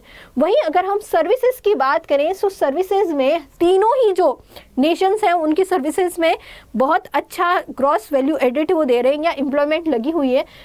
इंडिया का है 54%, चाइना का 52 एंड पाकिस्तान का है 57। अगर हम बात करें बच्चों एग्रीकल्चर में तो चाइना का जो एग्रीकल्चर है वो हमें सबसे कम देखने को मिलता है। अब अगर ग्रॉस वैल्यू एडेड चाइना की सबसे कम है 7 है, तो कहने का मतलब है वहाँ पे जो एम्प्लॉयमेंट है एग्रीकल्चर में वो भी कम होगा। तो ये हमें देखने को मिलता है। पर इंडिया का जो ग्रॉस वैल्यू एडेड है वो बहुत कम है, मतलब एग्रीकल्चर में बहुत कम है, पर हमारे एग्रीकल्चर में लगी हुई पॉपुलेशन ज़्यादा है, फिर भी हमारा ग्रॉस वैल्यू एडेड इतना कम क्यों है, ये हमारे लिए एक सवाल बनता है। तो डिस्ट्रीब्यूशन ऑफ वर्कफोर्स की अगर हम बात करें, सो इंडिया में अगर हम देखें बच्चों, एग्रीकल्चर में यानी प्राइमरी सेक्टर में 43% हमारी पॉपुलेशन लगी हुई है, वर्कफोर्स लगी हुई है, फिर भी हमारा जो एग्रीकल्चर में प्रोडक्शन है वो कितना है, सिर्फ 16% है, बहुत ही खराब है। नेक्स्ट हम बच्चों देखें, चाइना में हम अगर देखें वर्कफोर्स लगी हुई 26% वर्कफोर्स लगी हुई किसमें, इसमें एग्रीकल्चर सेक्टर में, जो कि हमारे ग्रॉस वैल्यू एडेड यानी प्रोडक्शन प्रोसेस में कितना दे रही है, 7% दे रही है। वहीं पाकिस्तान की 41% पॉपुलेशन लगी हुई है एग्रीकल्चर में, जो कि कंट्रीब्यूट कर रही है कितना, 24%। वहीं अगर हम इंडस्ट्री की बात करें, इंडस्ट्री में इंडिया में 25 हमारी क्या लगी हुई है, पॉपुलेशन लगी हुई है, वर्कफोर्स लगी हुई है, जो कि प्रोडक्शन दे रही है 30% का। वहीं अगर हम चाइना की बात करें, तो चाइना का जो वर्कफोर्स है 28% वो लगा हुआ है, और सबसे ज़्यादा यहाँ पे क्या दे रहा है, इंडस्ट्रीज़ को अपना यहाँ पे बच्चों ये दे रहा है, अपना वैल्यू एडेड दे रहा है, ठीक है। वहीं पाकिस्तान की बात करें तो इंडिया में वर्कफोर्स का 24% लगा हुआ है, और ये कितना कंट्रीब्यूट कर रहा है, 90% कंट्रीब्यूट कर रहा है। वहीं सर्विस सेक्टर में हम देखें तो सबसे ज़्यादा चाइना की जो वर्कफोर्स है वो सर्विस सेक्टर में लगी हुई है, और यहाँ पे बच्चों कितना कंट्रीब्यूशन दे रही है सबसे ज़्यादा, दैट इज 52%। वहीं अगर हम देखें तो पाकिस्तान की सिर्फ 35% वर्कफोर्स लगी हुई है सर्विस सेक्टर में, फिर भी ये जो है बच्चों कितना कंट्रीब्यूशन दे रहे हैं ग्रॉस वैल्यू एडेड में, ये दे रहे हैं 57% का कंट्रीब्यूशन दे रहे हैं। सो बच्चों यहाँ पे ये एनालिसिस हमें देखने को मिलता है। वहीं इंडिया में बच्चों 32 हमारी वर्कफोर्स लगी हुई है, जो कि 54% का क्या दे रही है, जीवीए में कंट्रीब्यूशन दे रही है। तीनों ही डेटा को एनालाइज करा बच्चों, तीनों ही कंट्री का हमने जीवीए को एनालाइज किया, और इससे हमें पता चला है कि चाइना की जो पॉपुलेशन है बच्चों 26 वर्कफोर्स जो पॉपुलेशन है, अगर हम तीनों ही कंट्री की यहाँ पे वर्कफोर्स की बात करें, सो अगर हम इंडिया, चाइना और पाकिस्तान की वर्कफोर्स की बात करें, सो इंडिया में सबसे ज़्यादा वर्कफोर्स लगी हुई है बच्चों किसमें, एग्रीकल्चर में, और प्रोडक्शन कितना हो रहा है, सिर्फ कंट्रीब्यूशन हो रहा है सिर्फ 16% का। वहीं अगर हम चाइना की पॉपुलेशन की बात करें, चाइना की वर्कफोर्स की बात करें, सो सबसे ज़्यादा लगी हुई है किसमें, सर्विस सेक्टर में, और यहाँ पे ग्रोथ भी कितनी दे रही है, 52% का ग्रोथ दे रही है। वहीं अगर हम पाकिस्तान की बात करें तो पाकिस्तान में भी सबसे ज़्यादा किस में लगे हुए हैं, एग्रीकल्चर में लगे हुए हैं, और यहाँ पे प्रोडक्शन है वो कितना हो रहा है, 24% का हो रहा है, ठीक है। पर चाइना के ज़्यादातर अगर हम देखें वर्कफोर्स, वो हमें ज़्यादातर यहाँ पे इंडस्ट्रियल सेक्टर में भी देखने को मिलता है। सो ये था बच्चों सेक्टरल सेल्स ऑफ एम्प्लॉयमेंट और जीवीए में 2018 और 19 का डेटा। नेक्स्ट बच्चों हम देखेंगे सेक्टरल सेल्स ऑफ एम्प्लॉयमेंट और जीवीए में अब इंडिविजुअल करके देखेंगे। सो ये चाइना है, ये इंडिया है, और यहाँ पे पाकिस्तान हमें देखने को मिल रहा है। नेक्स्ट हम देखेंगे बच्चों अब land use in agriculture China में बात करेंगे। सो चाइना में सिंपल सी बात है, हमने क्या देखा था, हमने देखा था कि जो वर्कफोर्स है या जो एग्रीकल्चर प्रोडक्शन है उसका ग्रॉस वैल्यू एडेड में बहुत कम पार्टिसिपेशन है। सो अगर हम देखें बच्चों, due to topographic and climate condition, the area suitable for cultivation is rarely small। अगर हम चाइना की कंडीशन की बात करें, ज्योग्राफी की बात करें, सो वहाँ का जो क्लाइमेट है वो एग्रीकल्चर के लिए सूटेबल नहीं है, और इसीलिए वहाँ पर जो एग्रीकल्चर लैंड है या एग्रीकल्चर का जो सेक्टर है वो बहुत कम है। Only about 10% of its total land area. अगर हम देखें तो वहाँ पे सिर्फ 10% ही हमें टोटल लैंड एरिया देखने को मिलता है। Next is the total cultivation area of China account for 40% of the cultivable area of India। वहीं बच्चों अगर हम चाइना का जो कल्टीवेशन एरिया देखें तो वो इंडिया का जो कल्टीवेशन एरिया है उसका सिर्फ 40% है। नेक्स्ट हम देखेंगे work for engage in China में अगर हम देखें, so until 1980s more than 80% of the people in China were depend on farming as their sole source of livelihood। अब 1980s तक अगर हम बात करें तो इस टाइम तक जो इंडस्ट्रियल रिफॉर्म था वो स्टार्ट नहीं हुआ था, स्टार्ट हो गया था पर वो फेजेस में स्टार्ट हुआ था। सो 1980s तक बात करें तो जो 80% जो पॉपुलेशन थी, जो 10% जो जोग्राफिकल एरिया था उसमें लगी हुई थी और उसी पे डिपेंड थी, उन्हीं से उनका घर चल रहा था। नेक्स्ट हम देखेंगे the government encourage people to leave the field and pursue three activities such as handicraft, commerce and transport. अब जो यहाँ पे इकोनॉमिक रिफॉर्म स्टार्ट हुआ था, इसमें गवर्नमेंट ने लोगों को इनकरेज किया कि ये एग्रीकल्चर से हट के, फील्ड वर्क से हट के आप क्या करो, आप इंडस्ट्रीज में काम करो, हैंडीक्राफ्ट का काम करो, कॉमर्स और ट्रेड और ट्रांसपोर्टेशंस का काम करो, तभी क्या हो सकता है, हमारी इकोनॉमी डेवलप हो सकती है।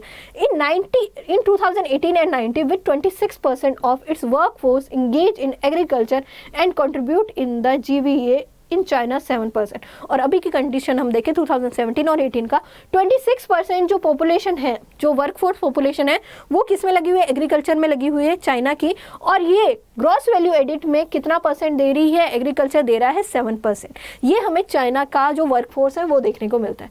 अब अगर हम इंडिया और पाकिस्तान की बात करें, सो हमें इंडिया और Pakistan the contribution of the agriculture to GVA more than 16 and 24%। अगर हम इंडिया और पाकिस्तान का अगर हम कंट्रीब्यूशन देखें एग्रीकल्चर में, सो 16% इंडिया का और 24% हमें पाकिस्तान का देखने को मिलता है respectively, but the proportion of workforce that work in the sector is more in India. पर अगर हम इंडिया का वर्कफोर्स देखें तो इंडिया का जो वर्कफोर्स है बच्चों, वो पाकिस्तान के वर्कफोर्स से ज़्यादा है। वहाँ की पॉपुलेशन के अकॉर्डिंग हमने 24% लिया है, पर इंडिया का जो वर्कफोर्स है वो ज़्यादा लगा हुआ है एग्रीकल्चर में। नेक्स्ट हम देखेंगे, in Pakistan about 41% of people work in agriculture, where is India it's is about 43%। India में बच्चों अगर हम बात करें 43% जो है पॉपुलेशन लगी हुई है एग्रीकल्चर में, और सिर्फ कितना जीवीए दे रही है, सिर्फ 16% में ग्रॉस वैल्यू एडेड में अपना कंट्रीब्यूशन दे रही है। वहीं पाकिस्तान में 41% जो है पॉपुलेशन लगी हुई है, जो क्या कर रही है 24% अपना कंट्रीब्यूशन दे रही है एग्रीकल्चर के सेक्टर में जीवीए में। नेक्स्ट हम देखेंगे बच्चों, वर्कफोर्स जो ही इंगेज है इंडस्ट्रीज में, 24% of Pakistan workers in engage in industry, but it is produce 90% of GVA. अगर हम देखें तो पाकिस्तान की जो 24% जो पॉपुलेशन है या जो वर्कफोर्स है वो इंगेज है बच्चों किसमें, जीवीए में कंट्रीब्यूशन करने के लिए, और ये कितना कंट्रीब्यूशन करती है, सिर्फ 19% का कंट्रीब्यूशन करती है। वहीं हम इंडिया की बात करें, सो इंडिया में जो 25% है बच्चों वर्कफोर्स इंगेज है किसमें, इंडस्ट्रियल सेक्टर में, यानी गुड्स और सर्विसेज के प्रोडक्शन में, और यहाँ पे 30% का जीवीए में कंट्रीब्यूशन दे रही है। सबसे अगर मैं बात करूँ, हमारा इंडस्ट्रियल सेक्टर भी सही से ग्रोथ दे रहा है, हमारा जो सर्विस सेक्टर है वो भी सही से ग्रोथ दे रहा है। अगर हम बात करें तो एग्रीकल्चर सेक्टर इंडिया का सही से ग्रोथ नहीं कर रहा है, अगर हम अदर कंट्री से भी कंपैरिजन करें तो। नेक्स्ट हम देखेंगे बच्चों इसी में, in China industries contribute GVA eight 41% and employees 28% of workforce. वहीं अगर हम इंडस्ट्रीज में देखें, जो कंट्रीब्यूशन सबसे ज़्यादा किसका है हमें देखने को मिलता है चाइना का, वो 41% कंट्रीब्यूशन है ग्रॉस वैल्यू एडेड में। ग्रॉस वैल्यू एडेड यानी जीडीपी में कंट्रीब्यूशन है, ये समझना, ठीक है, ओके। और यहाँ पे जो एम्प्लॉय इंगेज है इस वर्कफोर्स में यानी इंडस्ट्रीज में, वो 28% है, यानी सिर्फ 28% ही 41% का जीवीए में कंट्रीब्यूशन दे रहे हैं। नेक्स्ट हम देखेंगे, in all the 3 countries service sector contributes higher share in GVA. अगर हम तीनों ही कंट्रीज का कंपैरिजन करें तो हमें पता चल रहा है जो ग्रॉस वैल्यू एडेड है यानी जीडीपी में सबसे ज़्यादा जो कंट्रीब्यूशन है तीनों ही कंट्रीज में वो सर्विस सेक्टर प्रोवाइड कर रहा है। अब हम देख लेते हैं बच्चों, ये वही है, हमने सेक्टर शेयर्स ऑफ एम्प्लॉयमेंट और जीवीए ऑलरेडी हमने एनालिसिस कर लिया, इसका फिर से हमें यहाँ पे देखने को मिलता है। अगर हम बच्चों trend in output growth of different sectors की बात करें जो कि 1980s और 2015 का है, तो हमें क्या देखने को मिलता है। सो trend in output growth of different sector 1980s और 2015 में देखें, सो यहाँ पे बच्चों फिर से तीनों country India, China and Pakistan, agriculture, industry, service sector हमें देखने को मिलता है। अगर हम देखें सो कैसी ग्रोथ हुई है इंडिया में बात करें या एग्रीकल्चर में बात करें, सो एग्रीकल्चर में जो सबसे ज़्यादा ग्रोथ हुई है वो किसकी हुई है, चाइना की हुई है, दैट इज़ 5.9। वहाँ की पॉपुलेशन कम इंगेज है इंडस्ट्रीज एग्रीकल्चर में, फिर भी यहाँ पे ग्रोथ सबसे ज़्यादा हुई है। और सबसे कम ग्रोथ किसकी देखने को मिलती है हमें एग्रीकल्चर में? इंडिया की देखने को मिलती है। इवन पाकिस्तान भी हमसे ज़्यादा अच्छे से ग्रोथ दे रहे हैं एग्रीकल्चर में। वहीं हम इंडस्ट्रीज़ की बात करें, सो इंडस्ट्रीज़ तो हमें पता ही है सबसे ज़्यादा ग्रोथ किसकी हो रखी है? चाइना की हो रखी है, उसके बाद में पाकिस्तान की हो रखी है, और सबसे लास्ट में कौन है? इंडिया। 1980s का डेटा है ये, 2014 और 15 का बाद में देखेंगे हम, ठीक है। अगर हम सर्विस सेक्टर में देखें तो हमें चाइना का ही सबसे ज़्यादा देखने को मिलता है। और अगर हम तीनों में, इंडिया, चाइना और पाकिस्तान की बात करें 1980s और 1919 में, तो हमें देखने को मिलता है कि इंडिया, चाइना और पाकिस्तान से क्या है? नीचे है। दोनों की ही ग्रोथ, यानी चाइना और पाकिस्तान दोनों की ही ग्रोथ हमें ज़्यादा देखने को मिलती है इंडिया में, तीनों ही सेक्टर में। वहीं बच्चों आ जाते हैं 2014 और 18 का जो डेटा है वो देख लेते हैं। सो एग्रीकल्चर सेक्टर में जो हमारी ग्रोथ है बच्चों, वो अभी भी क्या है? कंटिन्यूसली है, उतनी की उतनी है। वहीं चाइना की जो ग्रोथ है एग्रीकल्चर में वो कम हो गई है, दैट इज़ 3.1। वहीं अगर हम पाकिस्तान की ग्रोथ देखें तो हमें और ज़्यादा कम देखने को मिलती है। यानी कहने का मतलब है कि एग्रीकल्चर में हमने अभी भी ज़्यादा ग्रोथ नहीं की है, पर दूसरी जो कंट्रीज़ हैं, पाकिस्तान और चाइना है, जो कि हमारे सिमिलर या फिर हमसे नीचे आ चुके हैं। वहीं इंडस्ट्रीज ग्रोथ की बात करें, सो इंडिया में पहले इंडस्ट्रियल ग्रोथ नहीं था बच्चों, पर अब कंटिन्यूसली क्या हुआ? हमारा जो वर्क फोर्स है वो क्या हुआ? एग्रीकल्चर से इंडस्ट्रीज की तरफ मूव कर रहा है। सो हमारा जो इंडस्ट्रियल ग्रोथ है वो भी क्या हो रहा है? कंटिन्यूसली इंक्रीज हो रहा है। तो अगर हम चाइना और पाकिस्तान से कंपेयर करें तो हमारा इंडस्ट्रियल ग्रोथ कंटिन्यूसली इंक्रीज हो रहा है। नेक्स्ट हम सर्विस सेक्टर की बात करें, तो सर्विस सेक्टर में भी क्या हो रहा है? कंटिन्यूसली हमें ग्रोथ देखने को मिल रही है। अगर हम कंपेयर करें 1980s से तो हमें यहाँ पे ज़्यादा देखने को मिलता है। इवन चाइना और पाकिस्तान से जो हमारा सर्विस सेक्टर है वो कंटिन्यूसली ग्रोथ कर रहा है। सो बच्चों अगर हम 1980s का डेटा देखें तो हम सबसे नीचे थे। वहीं अगर 2014 और 18 का डेटा देखें तो हम चाइना और पाकिस्तान से ऊपर देखने को मिलती है, यानी हमारी जो ग्रोथ है वो मॉडरेट हो रही है कंटिन्यूसली। नेक्स्ट हम देखेंगे बच्चों इसी में trend in output growth in different sector in 1980s और 2015 की बात करें, so India China growth rate has decline. अगर हम 2015 का देखें, सो इंडिया और जो पाकिस्तान थी उसकी जो ग्रोथ रेट थी बच्चों डिक्लाइन हुई, ठीक है। In case of service sector China was able to maintain its rate of growth during 1980s 1919।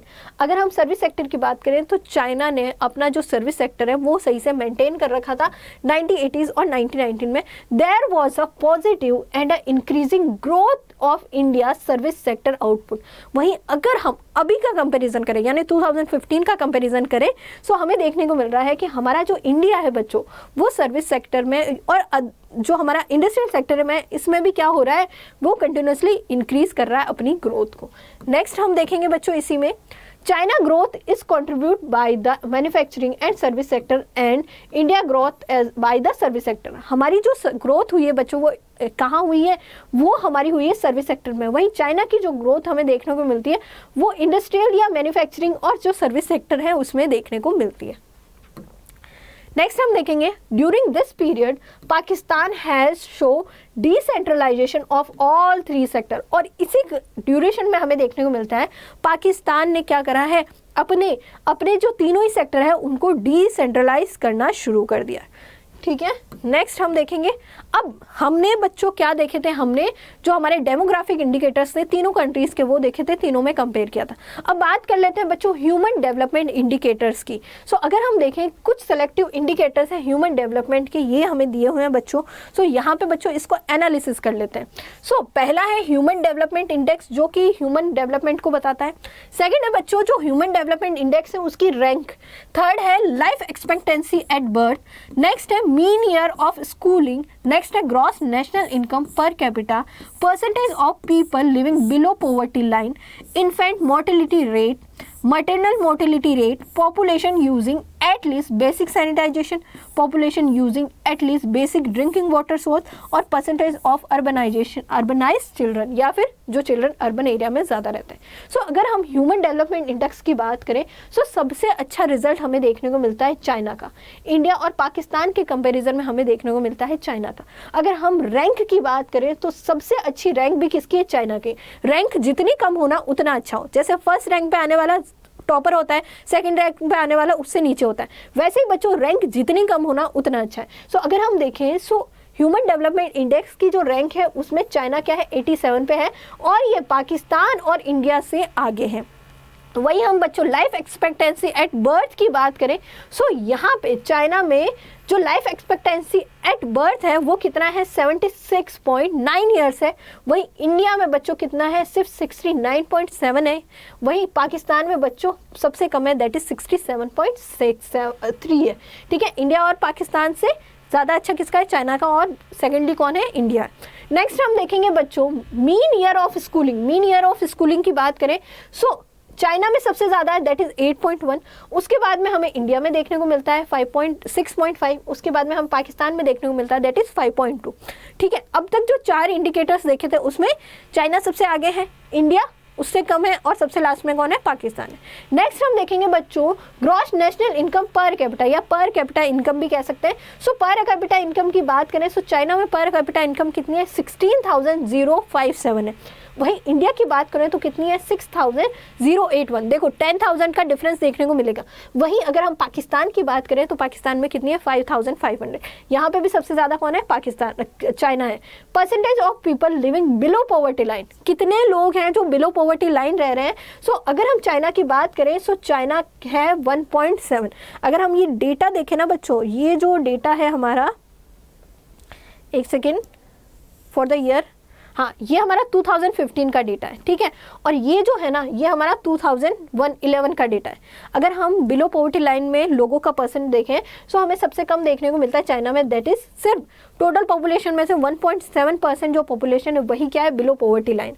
वही सबसे ज़्यादा बिलो पॉवर्टी लाइन कौन सी है, पाकिस्तान के हैं, दैट इज 24.3। अब ये जो डेटा है बच्चों चेंज भी हो सकता है क्योंकि ये जो स्टार लगे हुए हैं ना ये 2011 का डेटा है और जो डबल स्टार लगे हुए हैं ये 2015 का डेटा है। ठीक है, नेक्स्ट हम देखेंगे infant mortality rate. Infant mortality rate की बात करें सो इन्फेंट मोर्टेलिटी रेट, हाँ इन्फेंट मोर्टेलिटी रेट जो है वो सबसे कम कहाँ पे है, अगर हम देखें तो चाइना में, दैट इज 7.4 है। और सबसे ज़्यादा अगर हम बात करें तो सबसे ज़्यादा जो इन्फेंट मोर्टेलिटी रेट क्या बताती है, 1000 लिविंग बर्थ पे कितनी डेथ हुई है। सो अगर हम पाकिस्तान की बात करें तो 57.2% का क्राइटेरिया हमें देखने को मिलता है और सबसे कम देखने को मिलता है हमें चाइना में। नेक्स्ट हम देखें मटरनल मोर्टेलिटी रेट में पर 1 लाख बर्थ पे, सो सबसे ज़्यादा हमें देखने को कहाँ मिलता है, सबसे ज़्यादा हमें देखने को मिलता है यहाँ पे पाकिस्तान में और सबसे कम देखने को मिलता है कहाँ पे, चाइना में। नेक्स्ट हम देखेंगे population using at least basic sanitisation. Basic sanitisation की बात करें तो सबसे आगे अभी भी कौन है, चाइना है, और इंडिया और पाकिस्तान क्या है, इक्वल है। वहीं बच्चों अगर हम ड्रिंकिंग सेफ ड्रिंकिंग वाटर या वाटर सोर्सेज की बात करें तो तीनों ही कंट्रीज में क्या है, सही है, एकदम सही से रिजल्ट देता है।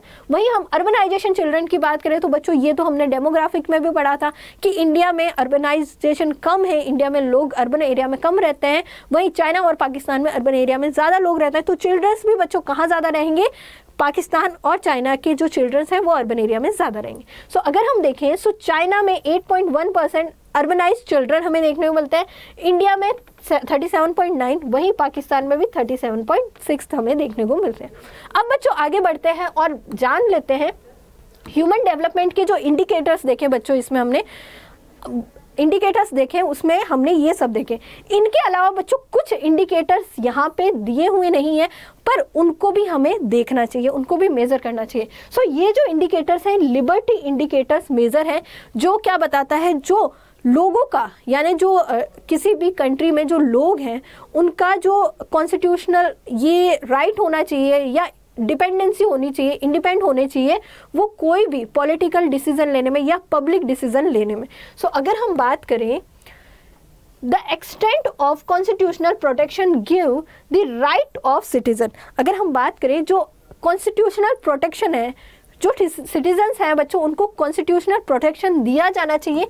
किसके लिए, constitutional protection of independence of judiciary and rule of law में, रूल ऑफ लॉ में, और यहाँ पे जो इंडिपेंडेंस जुडिशरी है उसमें कॉन्स्टिट्यूशनल प्रोटेक्शन देना चाहिए लोगों को, ताकि वो पॉलिटिकल अपने प्रोटेक्शन में या फिर पॉलिटिकल डिसीजन में अपना पार्ट दिखा सकें। ठीक है बच्चों, सो ये है लिबर्टी इंडिकेटर्स।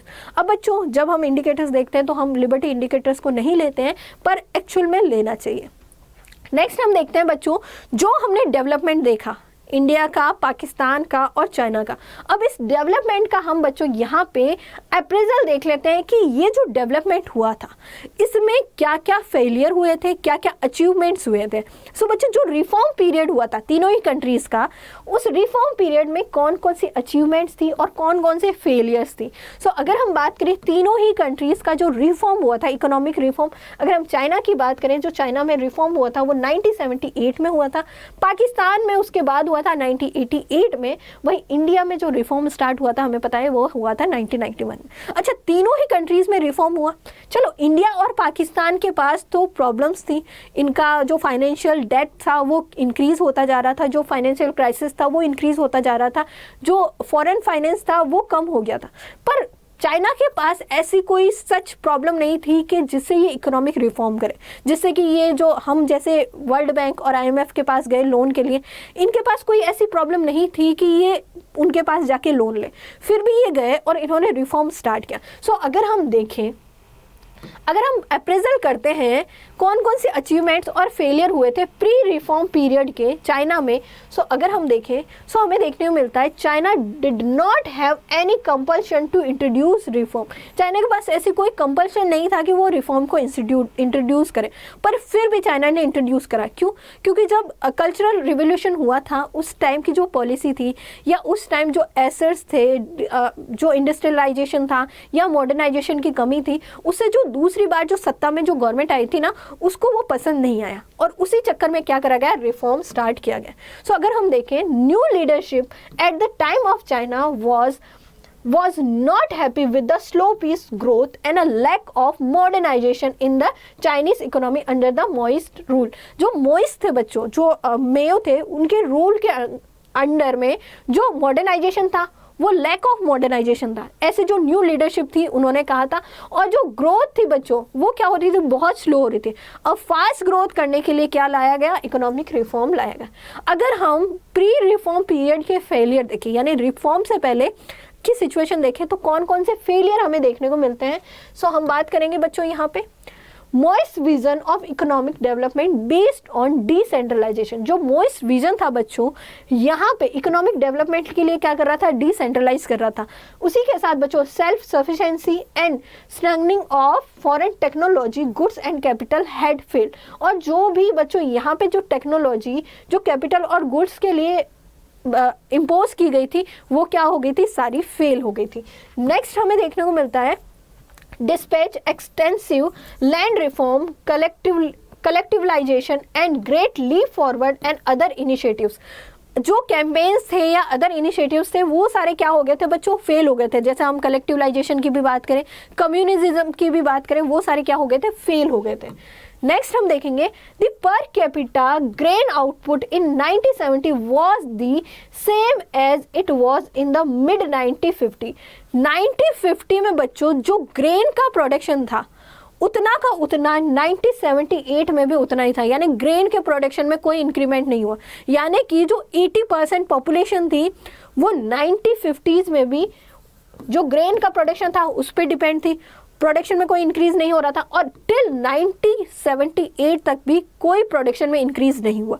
ठीक है बच्चों, ये फेलियर हमें देखने को मिलता है। अब बच्चों अचीवमेंट की बात करें तो अचीवमेंट भी तो कुछ मिला होगा। सो अगर हम अचीवमेंट की बात करें, each reform measure was first implemented at smaller level and then extended on the massive scale. जैसे कि हमने बात करी थी, पहले भी मैंने बताया था आपको, जितने भी रिफॉर्म स्टार्ट हुए थे बच्चों पहले वो छोटे छोटे लेवल पे स्टार्ट हुए, फिर जब वहाँ पे सक्सेसफुल मिला था तो बड़े लेवल पे उनको स्टार्ट किया गया था। नेक्स्ट हम देखें, through the commune system there was more equitable distribution of food grain. Commune system से क्या हुआ था, एक साथ एग्रीकल्चर हो रहा था, कम्युनिज्म बढ़ रहा था, तो इसकी वजह से क्या हुआ, जो फूड ग्रेन का जो डिस्ट्रीब्यूशन था बच्चों वो एकदम इक्वल हो रहा था, इक्विलेबल डिस्ट्रीब्यूशन हमें देखने को मिलता है। नेक्स्ट हम देखेंगे इसी में experimentation under decentralized government enabled to access the economic, social and political cost of success and failure। वही अगर हम जो गवर्नमेंट डिसेंट्रलाइजेशन होने से हमने कहा है कि फेलियर हुआ है, पर अगर डिसेंट्रलाइज देखें तो उससे ना तो फेलियर समझ में आता है ना ही हमें सक्सेस समझ में आती है, यानी वो न्यूट्रल था, पब्लिक कॉस्ट के लिए वो न्यूट्रल था। वहीं अगर हम बात करें, when reform were made in agriculture, it brought prosperity of vast number of poor people. और जब बच्चों रिफॉर्म स्टार्ट हुआ, सो इससे क्या हुआ, जो इंडिविजुअल पर्सन थे या जो फार्मर्स थे, उनमें क्या लेके आए थे, ये प्रॉस्पेरिटी लेके आए थे, खुशी लेके आए थे, हैप्पीनेस लेके आए थे। नेक्स्ट हम देखेंगे, Before the introduction of a reform, there had already been massive extension of basic health services in a rural area. और बच्चों अगर हम देखें कि वो रिफॉर्म स्टार्ट होने के बाद तो बहुत सारी चीज़ें सही हुई, पर उससे पहले अगर हम देखें इंफ्रास्ट्रक्चर में उसमें भी काम किया गया। वहीं जो रूरल एरिया में जो बेसिक हेल्थ सर्विसेज हैं और जो हेल्थ फैसिलिटी है वो भी क्या हुई, वो भी इंक्रीज होना शुरू हो गई थी। ये रिफॉर्म से पहले ही हो चुका था। नेक्स्ट हम देखेंगे बच्चों, अगर हम बात करें establishment of infrastructure in the area of education and health, land reform, long extension of decentralised planning and extension of small enterprises land help positively in improving the social and income indicator of the past reform period. वही अगर हम देखें infrastructure बहुत सारे जो areas थे उसमें establish किए। अगर हम देखें मेन एजुकेशन और हेल्थ में लैंड रिफॉर्म किया गया, लॉन्ग एक्सटेंशन ऑफ डिसेंट्रलाइजेशन, जो प्लानिंग थी बच्चों डिसेंट्रलाइजेशन की वो भी लॉन्ग हुई, ठीक है। स्मॉल एंटरप्राइजेज बनाए गए और इनका बहुत पॉजिटिवली इम्पैक्ट पड़ा इकोनॉमी में।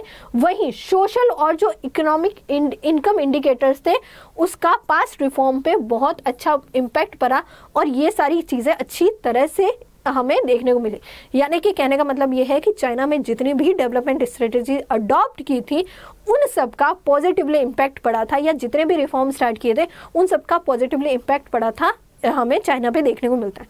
वहीं अगर हम पाकिस्तान में देखें, सो पाकिस्तान में जितनी भी स्ट्रेटजी या जितने भी रिफॉर्म स्टार्ट किए थे उनका पॉजिटिव नहीं बल्कि नेगेटिव इम्पैक्ट पड़ा। वहीं अगर हम देखें, scholar argue that the Pakistan the reform process led to worsening the all the countries indicator, जो कंट्रीज के जितने भी इंडिकेटर्स थे उन्होंने इन पर रिवर्स इम्पैक्ट पड़ा। नेक्स्ट हम देखेंगे, compare to 1980s the growth rate of GDP and its sectoral constitute have been not yet improved। अगर हम 1980s की बात करें, 1980s के बाद में जो इकोनॉमिक रिफॉर्म स्टार्ट हुआ था, इकोनॉमिक रिफॉर्म से जो पुअर पॉपुलेशन थी वो इंक्रीज हुई, पहले डिक्रीज हो रही थी उसके बाद कंटिन्यूसली इंक्रीज हुई, ठीक है। एम्प्लॉयमेंट कम हुआ, एम्प्लॉयमेंट भी छिन गया लोगों का, ये हमें देखने को मिलता है। International poverty line of a Pakistan is quietly healthy, scholar using the official data of Pakistan indicator rising the poverty there। 1980 से पहले जो पॉवर्टी लाइन में जो इंडिकेटर्स थे वो हेल्दी थे, पर अगर हम 1980s के बाद में बात करें यानी इकोनॉमिक रिफॉर्म के बाद में बात करें तो वहाँ पे हमें डेटा देखने को मिलता है कि तब और ज़्यादा लोग पुअर हुए, यानी पॉवर्टी लाइन से ज़्यादा हमें पॉपुलेशन देखने को मिलती है। नेक्स्ट हम देखेंगे, the proportion of poor in 1960s were more than 40% in which declined in 25% in 1980s। अगर हम 1960s की बात करें तो जो पुअर पॉपुलेशन थी वो 40% थी। वहीं अगर हम 1980s की बात करें तो पुअर पॉपुलेशन कितनी थी, 25%, यानी कम हुई। उसके बाद में ये फिर से जब इकोनॉमिक रिफॉर्म स्टार्ट हुआ ये फिर से बच्चों बढ़ना शुरू हो गई, यानी लोग ज़्यादा क्या होने लग गए, पुअर होना शुरू हो गए।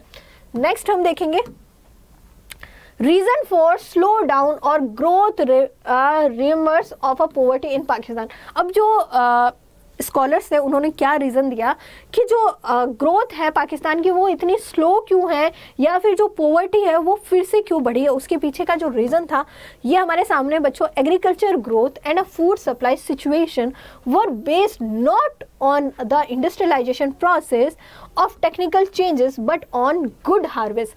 ये जो इंडस्ट्रियल ग्रोथ थी बच्चों, गुड इंडस्ट्रियल ग्रोथ और जो सप्लाई सिचुएशन है ये किस पे डिपेंड करती है, ये गुड हार्वेस्ट पे डिपेंड करती है। और जब गुड हार्वेस्ट चेंज होती है तो उससे क्या होता है, यानी अगर अच्छी बारिश हुई तो गुड हार्वेस्ट होगी, अगर अच्छी बारिश नहीं हुई तो गुड हार्वेस्ट कैसे होगी, यानी कि ये पूरा का पूरा डिपेंड किस पे था, गुड हार्वेस्ट पे डिपेंड था, ना कि इंडस्ट्रियलाइजेशन प्रोसेस पे।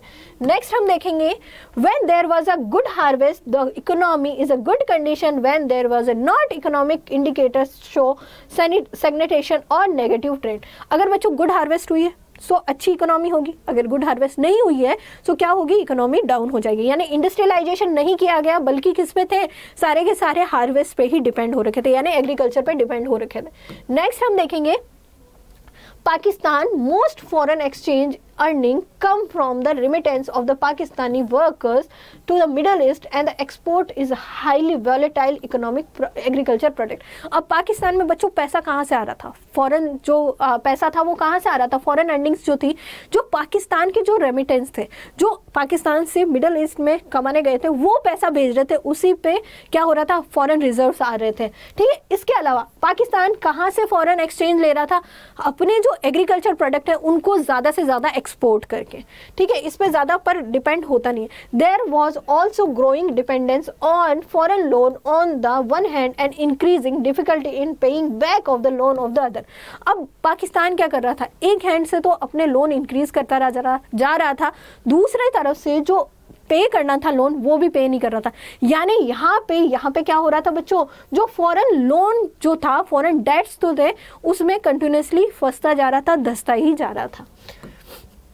नेक्स्ट हम देखेंगे in 2017 and 18 the annual plan 2019 and 20 report that GDP registered a growth of 5.5% highest when compared to the previous decades। पर अब धीरे धीरे हमें पाकिस्तान की जो कंडीशन है वो थोड़ी सुधरती हुई दिख रही है, धीरे धीरे वो इस पे काम कर रहा है। अगर हम 2019 और 20 की रिपोर्ट देखें तो पाकिस्तान की जो जीडीपी जो ग्रोथ थी वो 5.5 देखने को मिल रही है, जो कि जो प्रीवियस डिकेड से उससे हायर देखने को मिल रही है।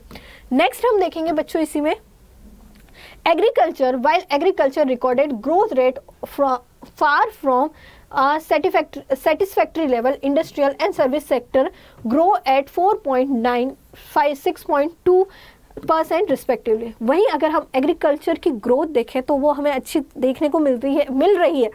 यहाँ पे सेटिस्फैक्ट्री लेवल पे हमें देखने को मिल रही है पाकिस्तान की। वहीं इंडस्ट्रीज की जो ग्रोथ है वो 4.9 है।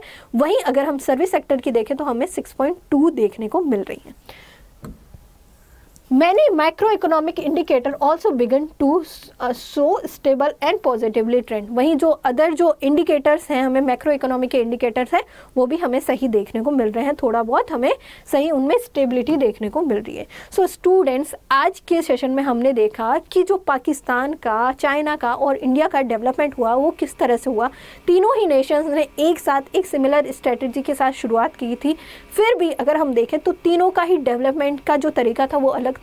अगर हम पाकिस्तान और इंडिया और चाइना का कंपेयर करें तो चाइना का जो हमें डेवलपमेंट है, उसकी जो ग्रोथ है, पर कैपिटा इनकम है, वो ज़्यादा देखने को मिलती है। हमने इंडिकेटर्स भी देखे, डेमोग्राफिक इंडिकेटर्स और जो ह्यूमन डेवलपमेंट के इंडिकेटर्स थे, सारे देखे तो हमें यही देखने को मिल रहा है कि चाइना का इंडिया और पाकिस्तान से ज़्यादा डेवलपमेंट हमें देखने को मिलता है। आई होप सो बच्चों की ये वाला जो लेक्चर है आपको समझ में आया होगा, आपको पसंद आया होगा और ये आपके एग्जाम के लिए हेल्पफुल होगा। अगर आपको बच्चों ये समझ में आया है तो कमेंट करके ज़रूर बताएं। Thank you.